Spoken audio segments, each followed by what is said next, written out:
Hello everyone, how are you all? I hope you all are good. So in last video we have done part 6, ठीक है, जिसमें हमने क्या पढ़ा था? प्रिंसिपल्स ऑफ मैनेजमेंट, ठीक है, जो कि दो लोगों ने दिए थे, FW टेलर और हेनरी फ्योर्ड, ठीक है। इन दोनों लोगों के प्रिंसिपल्स हम लोगों ने कर लिए थे।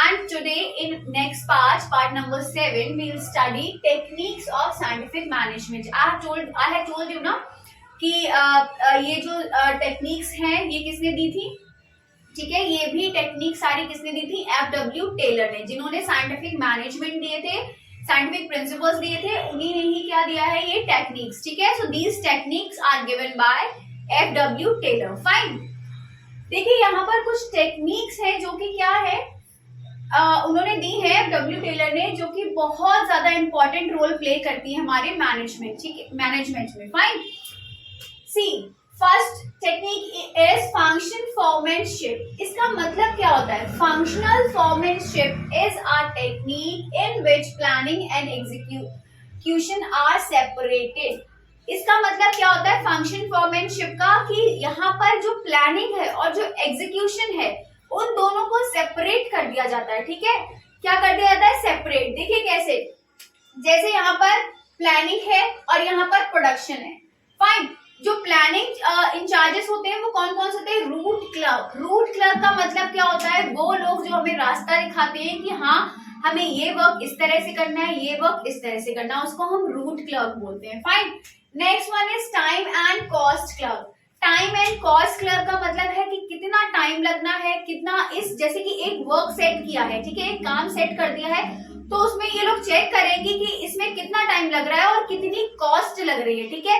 Cost is the main thing, ठीक है, उसी से ही क्या होता है हमारा जो प्रॉफिट है उसी से ही हम पता करते हैं कि अगर इतनी कॉस्ट लगी है तो उससे कम दुगना, दुगना तो नहीं विकान से, तो मतलब उससे तो ज्यादा ही हमें क्या होना चाहिए? प्रॉफिट, ठीक है। तो ये सारी चीजें कौन चेक करता है? टाइम एंड कॉस्ट क्लर्क जो होते हैं वो ये चीजें चेक करते हैं कि कितना टाइम लग रहा है और कितनी कॉस्ट लग रही है। Fine, next one is instruction card clerk. Instruction card clerk क्या होता है? वो लोग जो हमें इंस्ट्रक्शंस देते हैं, ठीक है, कि आपको ये वर्क करना है, आपको ये वर्क किस तरह से करना है, तो वो सारी इंस्ट्रक्शन, जैसे कि हम लोग कहीं जॉब कर रहे हैं तो हमें इंस्ट्रक्शंस देते हैं कि हाँ आपको you have to do this work like this and like that, तो वो सारी चीजें क्या होती हैं, ऐसे ही हमें यहाँ पर मैनेजमेंट में इंस्ट्रक्शंस दी जाती हैं।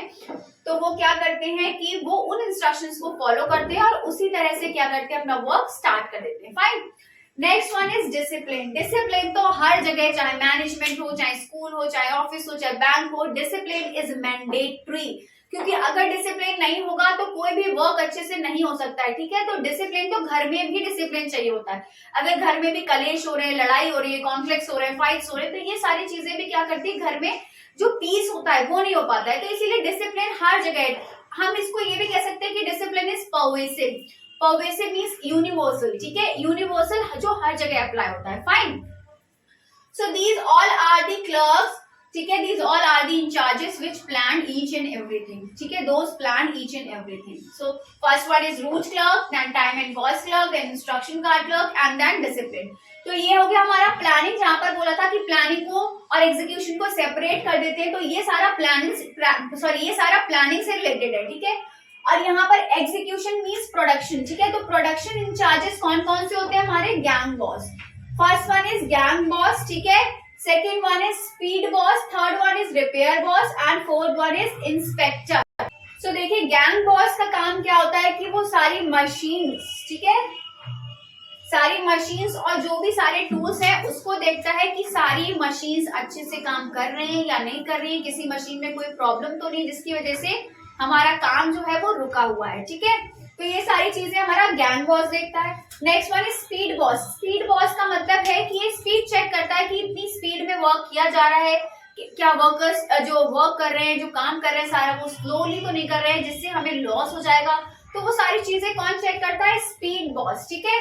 Next one is repair boss. Repair boss का मतलब आप समझ ही गए होंगे, जैसे कि कोई मशीन में प्रॉब्लम है तो वो सारी रिपेयरिंग का जो भी काम करता है वो कौन देखता है? Repair boss. Fine, inspector. Inspector क्या करता है? सारा चीजें, जो भी सारी चीजें हो रही हैं वो चेक करता है, ठीक है, कि सारी all things are going correctly और नॉट, ठीक है।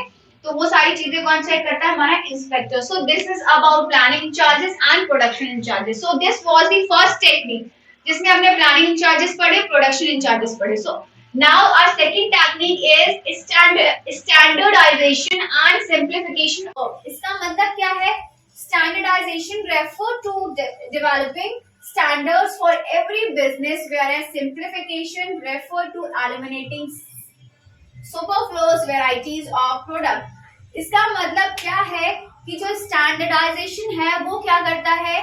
स्टैंडर्ड सेट कर देता है, सारे काम करने के तरीके जो भी होता है वो उस चीज की स्टैंडर्ड सेट कर देता है। और सिंप्लीफिकेशन का काम क्या होता है कि eliminate superfluous varieties of product. जो सारी चीजें हैं उसको क्या करता है? जो सारी डिफिकल्ट चीजें उसको एलिमिनेट कर देता है, हटा देता है और सारी चीजों को सिंप्लीफाई करता है। सिंपली मतलब कि इन अ सिंपल वे, ठीक है, सारी चीजें सिंपल वे में कर देता है। तो वो सारा चीजें किसका काम होता है? सिंप्लीफिकेशन का। और स्टैंडर्डाइजेशन का काम क्या होता है कि these set the standardization set the standards. Fine.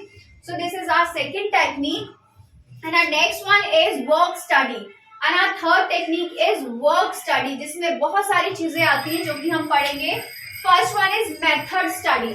Method study का मतलब क्या होता है? Find out one best way of doing the job. Method, देखिए अगर हम कोई काम करते हैं तो हम क्या सोचते हैं कि ऐसा कोई बहुत बेस्ट सा मेथड आ जाए हमें, जिससे कि हम अच्छे से, मतलब अगर हम किसी वैकेंसी की, मतलब किसी भी जॉब की, किसी कंपटीशन एग्जाम की प्रेपरेशंस भी करते हैं तो हम सोचते हैं कि कौन सा मेथड अप्लाई करें जिससे कि अच्छे से स्टडी भी कर पाए, टाइम कंज्यूमिंग भी कर पाए, ठीक है, ज्यादा से ज्यादा टाइम कंज्यूम ना हो, हमारा ज्यादा से ज्यादा टाइम वेस्ट ना हो और अच्छे से हम लोग उसको क्या कर पाए? पढ़ पाए। फाइन। तो वही सारी चीजें हैं कि इसमें भी क्या करते हैं लोग? मेथड, बेस्ट मेथड ढूंढते हैं जिससे कि बेस्ट वर्क निकल के आए, बेस्ट रिजल्ट निकल के आए। Fine. Next one is motion study. Motion study का मतलब क्या होता है? जो मोशन, जैसे कि अगर हमें, मान लो हमारा घर थर्ड फ्लोर पे है, ठीक है, तो जो हमें कुछ सामान ले जाना है वो चीज हम लिफ्ट से भी ले जा सकते हैं, वो चीजें हम स्टेयर से भी ले जा सकते हैं। अगर आप फालतू में लिफ्ट लगी हुई है तब भी हम स्टेयर से लेकर जा रहे हैं तो हमारा मोशन क्या हो गया? लंबा हो गया, उसका चक्कर जो हो गया वो फालतू वेस्टफुल हुआ ना। वेस्ट है वो इतना चक्कर लगाना जब हम सीधे स्ट्रेट लिफ्ट से ले जा सकते हैं। तो वही चीजें, जितने भी वेस्टफुल मोशंस हैं, ठीक है, रिमूव वेस्टफुल मोशन, ठीक है, जितने भी वेस्टफुल चीजें, वेस्टफुल मोशंस हैं जो फालतू के चक्कर लगा रहे हैं, तो वो चीजें क्या हो जाएंगी? कम कर दी जाएंगी, जिससे कि क्या हो? फालतू में हमारा टाइम वेस्ट ना हो, because time is very important, ठीक है, क्योंकि टाइम पे सारी चीजें जब नहीं होती है तो बहुत कुछ बिगड़ जाता है, ठीक है। Next one is time study. Time study क्या है? Set time standard. इसमें टाइम स्टैंडर्ड सेट कर दिए जाते हैं। जैसे कि आपको कोई काम दिया गया है, वो आपसे बोलेंगे कि you have to do this work in 1 hour, ठीक है, आपको ये वर्क 1 घंटे में कंप्लीट करके देना ही है एनी हाउ। तो ये क्या करते हैं? टाइम स्टैंडर्ड सेट कर देते हैं जैसे कि उतने टाइम में ये एक्सपेक्ट कर सके कि हाँ मुझे वर्क मिल जाएगा। Fine.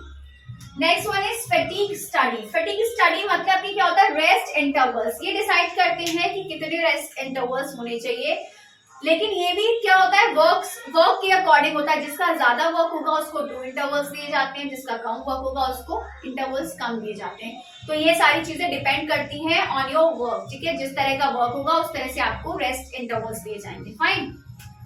Next one is differential piece wage system. Differential piece wage system का मतलब क्या है?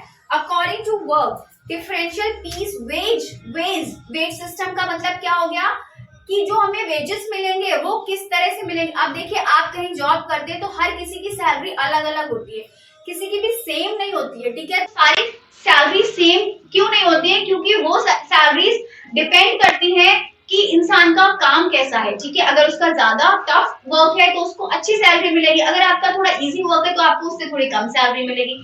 तो according to their work they provide the salaries, they provide the wages, ठीक है। तो वो चीजें यहाँ पर भी हर जगह वही चीज होती है कि differential piece wage system, different wages क्यों होते हैं? इसीलिए होते हैं क्योंकि according to their work. Fine.